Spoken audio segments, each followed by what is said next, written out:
Bueno, vamos entonces a mirar el versículo 5 del capítulo 11 de Hechos.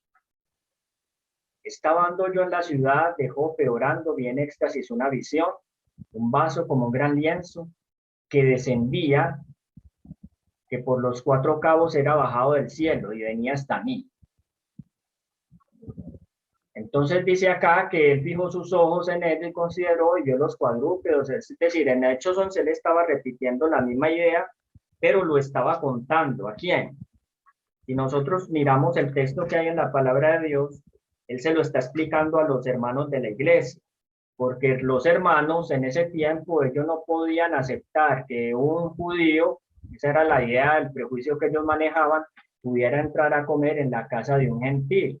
No habían aprendido todavía la lección, que el evangelio era para todo el mundo y que Israel solamente era un instrumento en las manos de Dios para poder llevar ese evangelio a la gente.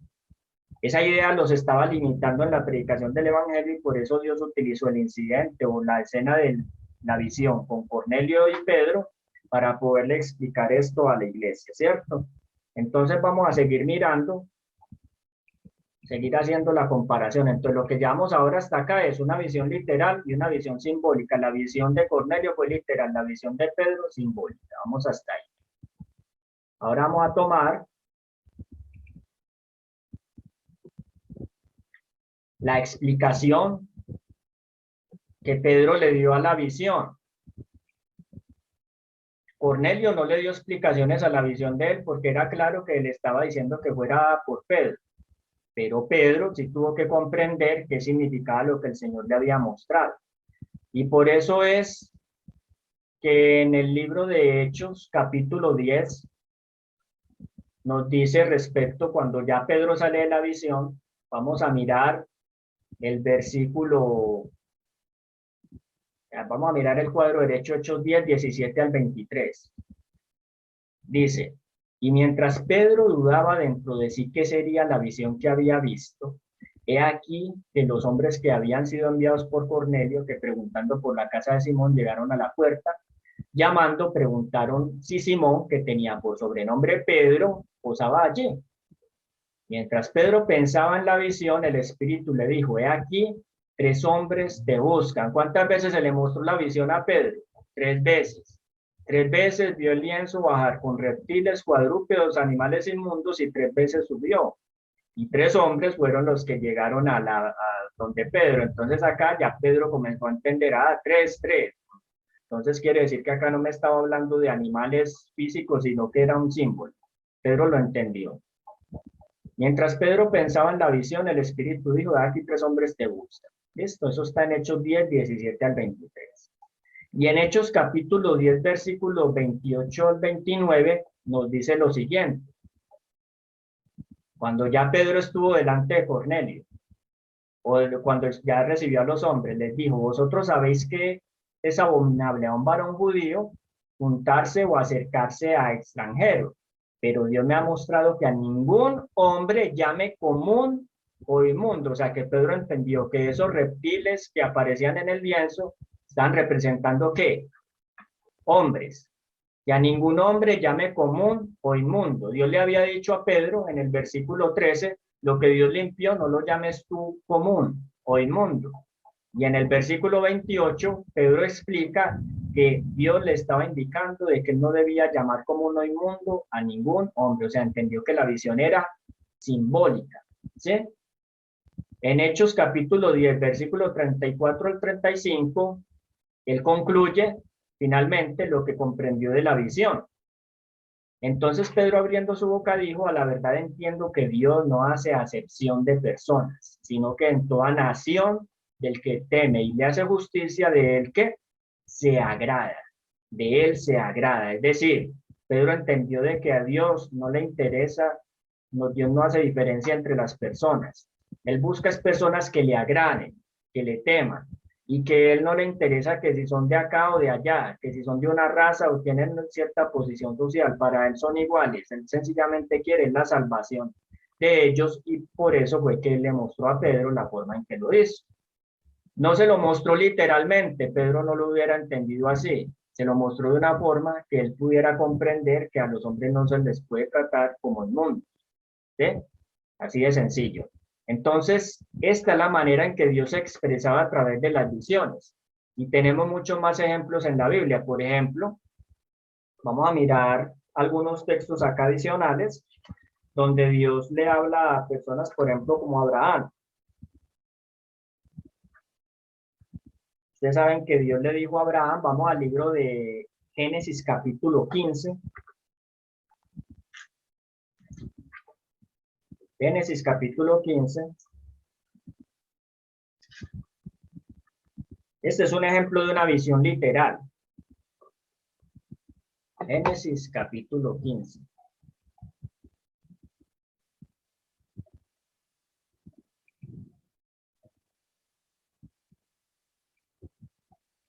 Vamos a mirar entonces, y les voy a mostrar este cuadro, porque acá hay algo bien interesante. Génesis 15 dice acá, versículo 1, después de estas cosas, Abraham recibió palabra, miren, otra vez, palabra del Señor en visión, palabra en visión, que le dijo, no temas Abraham, yo soy tu escudo y tu galardón será sobremanera grande. Cuando ustedes leen el relato de Génesis capítulo 15, ustedes ven que el Señor le va a dar a él una revelación. Y miren lo que le dice en el versículo 13, hablando de su descendencia, porque Abraham estaba preocupado por su descendencia. Dios le había dado una promesa, pero no se había cumplido, habían pasado los años. Dios le dijo a Abraham, versículo 13, Génesis 15, 13, ten por cierto que tus descendientes serán peregrinos en tierra ajena y serán esclavos y oprimidos durante 400 años. ¿Ese periodo era literal o simbólico? ¿Ustedes qué piensan? ¿Literal o simbólico? Le está diciendo que su pueblo, que los de sus descendientes serían oprimidos 400 años, serían esclavizados. Versículo 14, pero yo castigaré a la nación a quien servirán, después saldrán con grande riqueza. Entonces acá vemos que está hablando literalmente, él no está utilizando símbolos allí, él está diciendo que la descendencia de Abraham sería esclava 400 años y después saldrían con gran riqueza, eso no tiene nada de símbolo. Entonces es muy importante que nosotros entendamos esto. Si ustedes ven este cuadro, van a ver que acá tenemos dos tipos de visiones, una literal y otra simbólica. En esas visiones a veces se les hablaba sobre el futuro o a veces se les daba simplemente instrucciones. Por ejemplo, en lo que acabamos de ver, y lo vamos a hacer a manera de ejercicio, y a mí sí me gustaría acá que alguno participara, la visión que se le dio a Cornelio fue para hablar sobre el futuro o para darle instrucciones. ¿Y era literal o era simbólica? ¿Qué dicen ustedes? No les dé miedo hablar ni equivocarse. Acá estamos para hablar y si nos equivocamos no pasa nada. Si nos equivocamos, Era para dar instrucciones. Era para darle instrucciones. Muy bien, para dar instrucciones. Para dar Y instrucciones. era literal. Y era literal, ¿cierto? No había símbolo. Pero pero cuando nosotros, por ejemplo, miramos la visión de Apocalipsis capítulo 9, Apocalipsis capítulo 9, o no nos vamos a Apocalipsis 9, vámonos a Daniel capítulo 2. Luego vamos a mirar más contextos en relación a Apocalipsis. Daniel capítulo 2.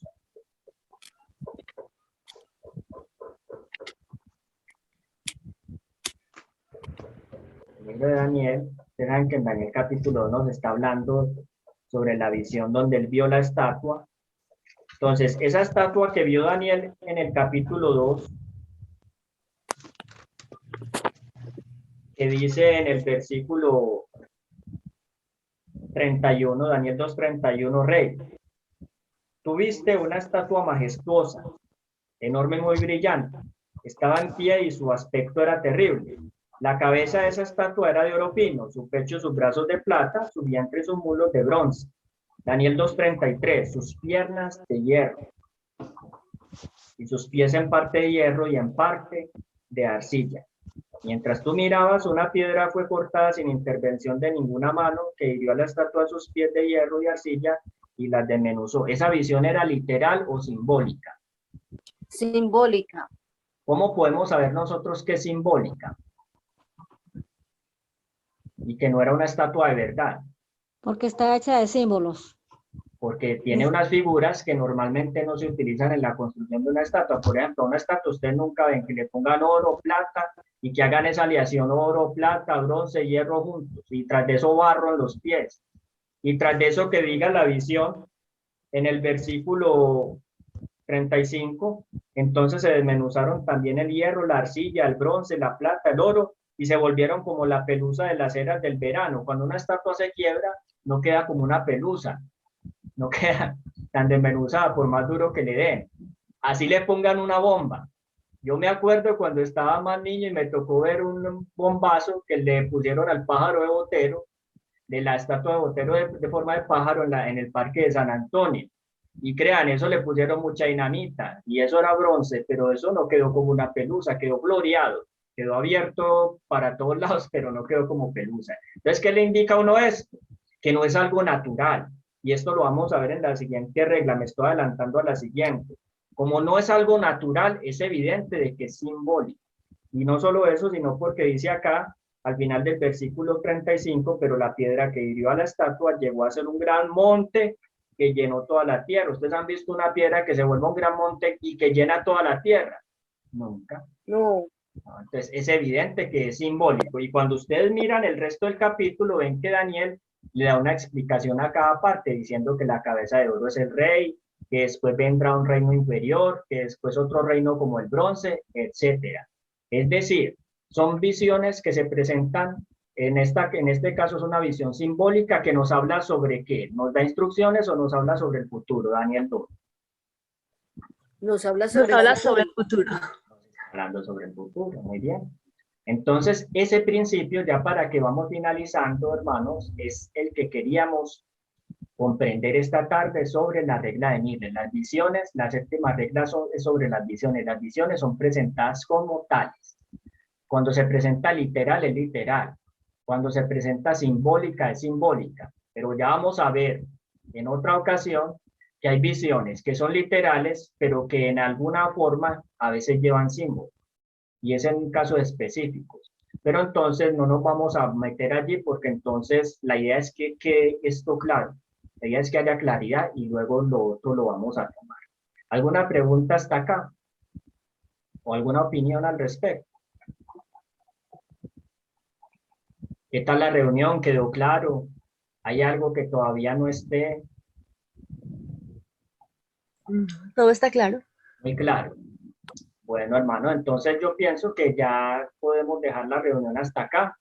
Nuevamente los invitamos a que se sigan reuniendo con nosotros, a que oren también para que el Señor nos ayude con este ministerio a poder apoyar el Evangelio y que pueda seguirse le dando a muchas personas. También esperamos que sea de gran bendición para ustedes.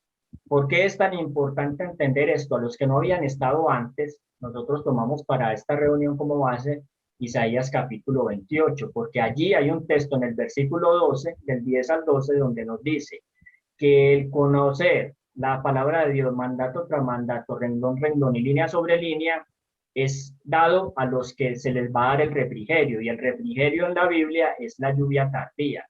Quiere decir que la lluvia tardía como tal la van a recibir aquellos que se estén preparando por un estudio minucioso y conforme a la forma en que Dios lo reveló a su pueblo y que estén obedeciendo la verdad, ¿cierto? Entonces es muy importante, hermanos, que nosotros tengamos esto claro, porque nosotros no sabemos en qué momento va a ser y si vamos a reconocer la lluvia tardía, hay que entender que esta lluvia viene con la manifestación del espíritu profético, del don profético. Ustedes saben que es así, porque en el libro de Joel capítulo 2, versículo 28, Dios dice que en los últimos días derramaré mi espíritu sobre toda carne y vuestros hijos verán visiones, vuestros hijos y vuestras hijas verán visiones y vuestros ancianos soñarán. ¿Ya? Que quiere decir que el don profético como tal se presenta a la iglesia, pero este don profético que señala la lluvia tardía tiene que ser reconocido en la forma en que se daba la instrucción en las escrituras. Por eso fue que Miller pudo comprender la profecía de las 2300 tardes y mañanas, porque él siguió estos principios. Pero donde Miller hubiera estudiado la Biblia en la forma en que a él le hubiera parecido, Él nunca hubiera podido llegar a esa conclusión. Entonces, ¿cómo vamos a pensar nosotros que se espera menos de nosotros para poder llegar a vivir esta día si no entendemos la Biblia en la forma en como Dios la reveló para que se comprendiera? Es por eso que estamos haciendo este estudio para los que de pronto no han entendido en cuál es la importancia por la que se estén dando estas cosas. De antemano, muchas gracias. Vamos entonces a terminar con una oración. Les invitamos a que inclinen el rostro y vamos a agradecerle al Señor por habernos permitido compartir juntos esta tarde de sábado. Recuerden que somos una familia, porque en Cristo Jesús no hay hombre ni mujer, no hay acepción de personas.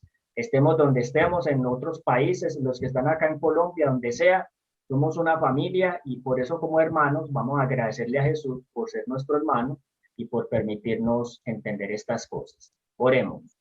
Padre Celestial, te agradecemos por tu misericordia al hablarnos a través de tu palabra. Te agradecemos, Señor, por el precioso don profeta y por la revelación que tú has hecho a tu pueblo para las cosas que tienen que acontecer. Nada hará Jehová sin que primero lo revele a sus siervos, los profetas.